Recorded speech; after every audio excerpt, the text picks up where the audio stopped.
There is a plant with more protein than beef, more iron than spinach, more calcium than milk. It grows back every single year without replanting. It survives drought, frost, and total neglect. It produces food when everything else in your garden dies. Your great-grandparents grew it, their parents grew it. For thousands of years, this plant fed entire civilizations through famines, wars, and winters that killed every other crop. Then it disappeared, not from the earth, from the catalogs, from the garden centers, from the agricultural schools, from the memory of everyone born after 1960. One generation knew this plant.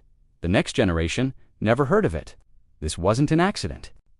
This wasn't progress replacing something primitive with something better. This was deliberate, calculated, profitable. Because a plant that provides complete protein for free, forever, from a single planting, is a plant that threatens industries worth hundreds of billions of dollars.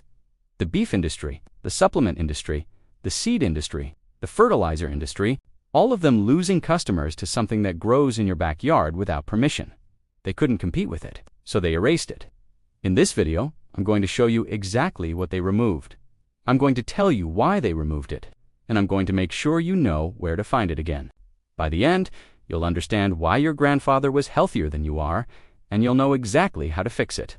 Before I show you the plants, you need to understand what they're hiding about protein. The meat industry has spent decades convincing you that animal protein is superior, that you need beef, chicken, and pork to build muscle and stay healthy, that plants can't provide complete nutrition. This is a lie, and they know it's a lie. Complete protein means a food contains all 9 essential amino acids your body can't produce itself. The meat industry wants you to believe only animal products qualify, but dozens of plants provide complete protein. Many of them perennial, many of them more concentrated than beef. Beef contains about 26 grams of protein per 100 grams. That sounds impressive until you learn what grows in the ground. Dried stinging nettle contains 25 to 30 grams of protein per 100 grams. Moringa leaf powder contains 27 grams. Dried amaranth leaves hit 28 grams. Some perennial legumes exceed 35 grams. These aren't exotic superfoods from distant jungles. These are plants that grew in American backyards for generations. Plants that your grandmother harvested every spring. Plants that were systematically removed from commerce because they made too many industries obsolete. The protein wasn't the only threat. These plants also provided iron, calcium, vitamins, and minerals that compete with the entire supplement industry. They grew without fertilizer, threatening the chemical companies. They came back yearly, threatening the seed industry. Too many enemies, too much profit at stake, so they vanished. And you were never told why. Number 1. Stinging nettle. If I told you there's a plant that tastes better than spinach, contains more protein than most meats, grows aggressively in conditions that kill other vegetables, and comes back stronger every year without any care whatsoever, you'd think I was exaggerating. I'm describing stinging nettle, and I'm not exaggerating at all. Dried nettle leaves contain between 25 and 30% protein by weight. That's comparable to beef, superior to most fish, and destroys every annual vegetable in your garden. But protein is just the beginning. Nettle contains more iron than spinach, more calcium than milk, significant amounts of vitamins A, C, and K, a mineral profile that reads like a multivitamin label. All from a plant that most people spray with herbicides because they think it's a weed. The plant spreads by underground runners, colonizing any space you give it. Plant it once in a forgotten corner of your property and harvest it forever. It returns every spring, earlier than almost anything else, providing fresh greens when your garden beds are still frozen. Young nettle shoots are tender and delicious. The sting disappears completely when cooked or dried. Traditional cultures from Scandinavia to the Himalayas have eaten nettle for thousands of years. It sustained populations through famines when annual crops failed. So why isn't nettle in every seed catalog? Why isn't it in every garden center? Why do most Americans think of it as a pest instead of a protein source? Because nettle makes too many products obsolete. Protein supplements, iron supplements, multivitamins, spring salad mixes flown in from industrial farms. A single nettle patch replaces hundreds of dollars in annual purchases. The supplement industry alone generates over $150 billion yearly. They're not going to promote a free alternative that grows in the dirt. Nettle was quietly removed from mainstream commerce. It still grows wild everywhere, free for the taking. But you were never taught to recognize it. You were never told it was food. You were trained to see it as an enemy instead of the ally it actually is. Number 2, moringa. In tropical and subtropical regions, there's a tree that grows faster than almost any other plant on Earth. It produces leaves with more protein than eggs, more vitamin A than carrots, more calcium than milk, and more potassium than bananas, all from a perennial that lives for decades and tolerates conditions that would kill most crops. Moringa oleifera, the drumstick tree, the miracle tree, the tree that the pharmaceutical industry hopes you never discover. Moringa leaves contain approximately 27% protein when dried. That's complete protein with all essential amino acids. A single mature tree produces enough leaves to supplement a family's protein needs indefinitely. No replanting, no annual purchases, no dependency on anyone. The tree grows up to 15 feet in a single year. In warm climates, it never stops producing. In cooler areas, it dies back to the ground and regrows from roots each spring, functioning as a perennial even where it can't survive winter above ground. Traditional medicine has used moringa for thousands of years. Modern research has confirmed what ancient healers knew: anti-inflammatory properties, blood sugar regulation, cholesterol reduction, antioxidant levels that dwarf most fruits and vegetables. Pharmaceutical companies have tried to patent moringa extracts. They've spent millions researching which compounds to isolate and sell as drugs, but they can't patent the tree itself. They can't stop you from growing it. They can only hope you never learn it exists. Moringa was common knowledge in Africa, India, and Southeast Asia for generations. It fed populations through droughts and disasters.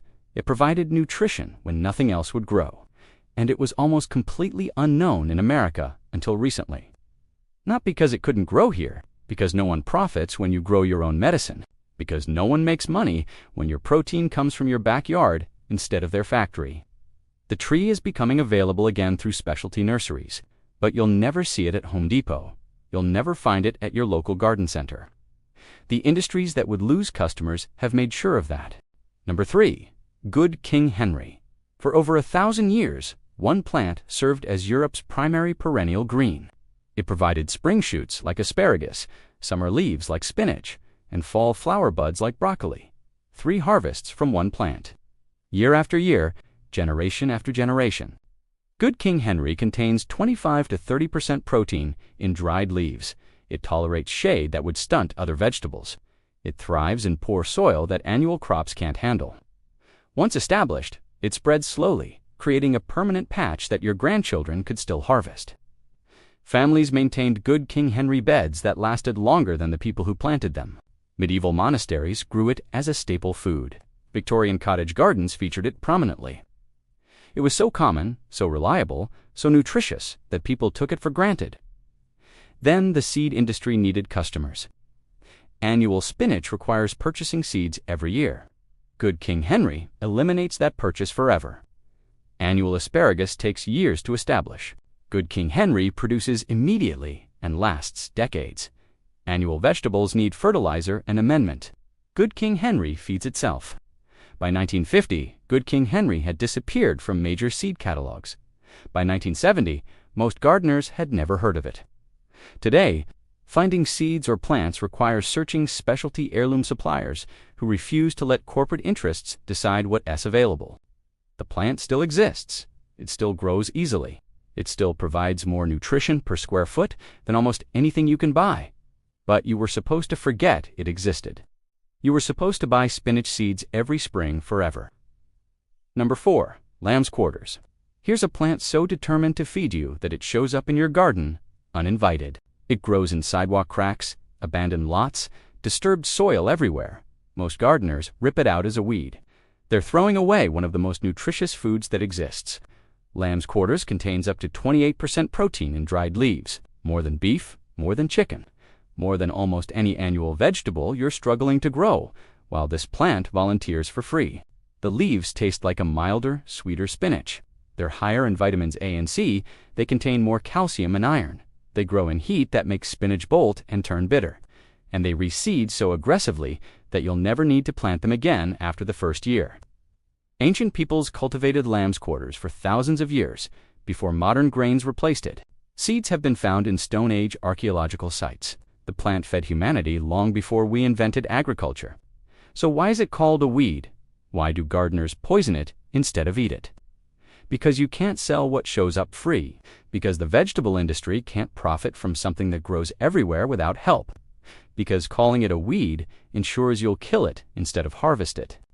Lamb's quarters is a perfect example of manufactured ignorance. The plant hasn't changed. Its nutrition hasn't decreased. Only our knowledge of it has been erased, on purpose, for profit. Number 5. Egyptian spinach. In Egypt and the Middle East, there's a perennial green that produces through summer heat that would destroy every spinach variety in American catalogs. It grows fast, produces continuously, and contains protein levels that embarrass annual greens. Malokia, or Egyptian spinach, contains 22 to 26% protein in dried leaves. It thrives in hot weather when other greens fail. It grows back from roots in warm climates and self-seeds in cooler regions, creating a permanent presence with minimal effort. The leaves produce a mucilaginous texture when cooked, similar to okra. In Egyptian cuisine, Malokia soup has been a staple for literally thousands of years. Pharaohs ate it, peasants ate it, everyone in between ate it, because it grew when nothing else would and provided nutrition that kept populations healthy. American gardens struggle with summer greens. Lettuce bolts, spinach turns bitter, arugula flowers, and goes to seed. But Egyptian spinach thrives in exactly the conditions that defeat everything else. So why isn't it in every American garden? Why isn't it in every seed catalog? Why do we import summer greens from industrial farms when we could grow superior alternatives in our backyards? Because imported lettuce makes money for corporations. Because backyard Malokia makes money for nobody. Because keeping you dependent on stores means keeping you dependent on them. Number 6. Perennial kale. Most people think kale dies after 1 year. Plant it, harvest it, compost it, buy more seeds. The annual cycle that seed companies love and your wallet hates, but perennial kale exists. Varieties that live for 5 years, 10 years, even longer. Plants that grow into small shrubs, producing leaves continuously without ever needing replacement. Dobinton's kale, tree collards, and other perennial brassicas contain the same nutritional profile as annual kale, with one crucial difference: you plant them once. They provide protein-rich greens at around 20% dried weight, year after year, requiring nothing but occasional harvest. These varieties were common in European cottage gardens for centuries. Families maintained kale plants that outlived the gardeners who planted them. The genetics existed for permanent, self-sustaining production. Then the seed industry standardized around annuals. Perennial varieties were dropped from catalogs. They weren't profitable enough. They didn't require repeat purchases. They made customers into growers instead of buyers.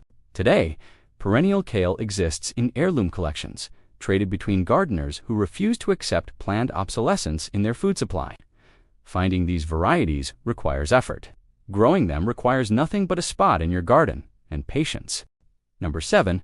Scarlet runner beans. Most Americans think of runner beans as ornamental plants. Pretty red flowers on a trellis. Nice decoration for the garden.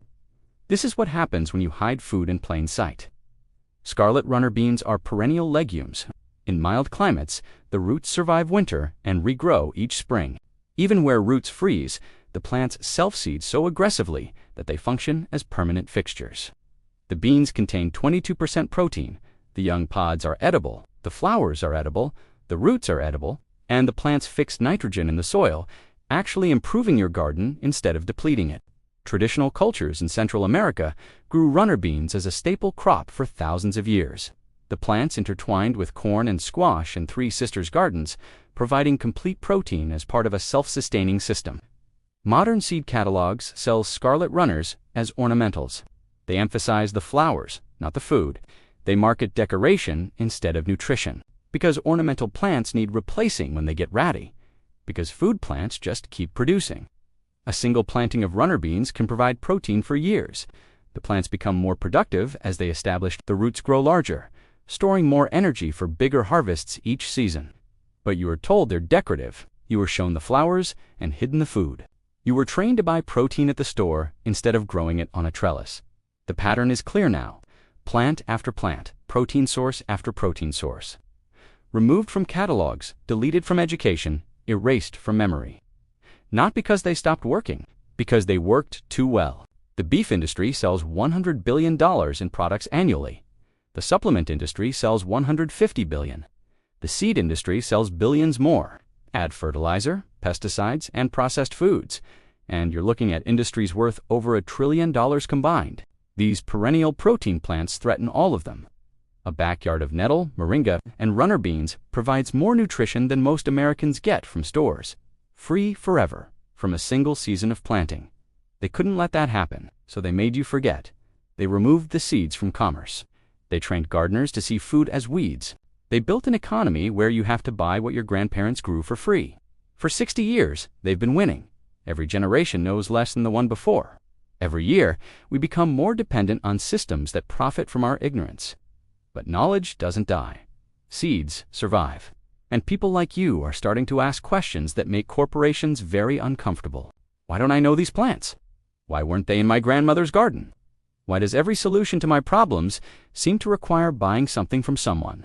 The answers are in this video. The plants are still available if you know where to look. Heirloom seed companies, specialty nurseries, trading networks of gardeners who refuse to forget. One season of growing these plants changes everything. You'll have protein that comes back every year, nutrition that costs nothing after the first planting, independence from every industry that profits from your dependency. That's what they erased. That's what they hoped you'd never discover. Now you know. The question is, what you'll do with it. Subscribe if you want more of what they don't want you to know. Share this with everyone who's tired of being dependent on systems designed to extract money from their health. Because every garden planted with these crops is a garden they can't control, and that terrifies them. I'll see you in the next video.